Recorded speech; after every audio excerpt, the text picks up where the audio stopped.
அஸ்ஸலாமு அலைக்கும் வரஹ்மத்துல்லாஹி வபரகாத்துஹு.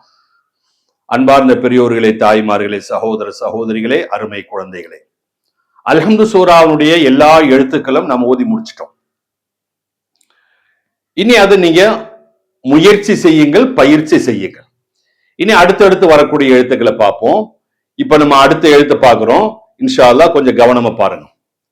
ஷா ஷி ஷு ஷன் ஷின் ஷுன் ஷா ஷி ஷூ.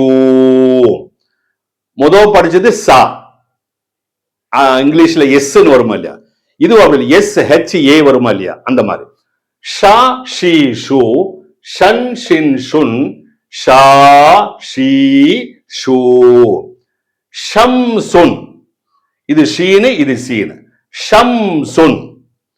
ஷமாமுன். ஷமாமுன். ஷமாமுன்னா நமக்கு ஞாபகம் போறது எங்க போகுது, அந்த நோம்பல் எல்லாம் வாங்கணுமா இல்ல, அந்த இது ஷமாம் ஜூஸ், அந்த அது ஷமாமுன். ஷர்ருன், ராவுக்கு மேல ஷத் இருக்குது, அதுல ஷர்ருன் அப்படின்னு வாய்க்கணும். அப்போ ஷம்சுன் ஷமாமுன் ஷர்ருன். இது எல்லாருக்கும் சீக்கிரமா வரக்கூடிய ஒரு எழுத்து தான்.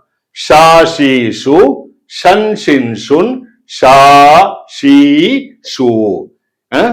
படிச்சு வைங்க. இதனுடைய உதாரணம் இன்ஷா அல்லாஹ் நாளைக்கு நான் சொல்லித்தரேன். அஸ்ஸலாமு அலைக்கும் வரஹ்மத்துல்லாஹ்.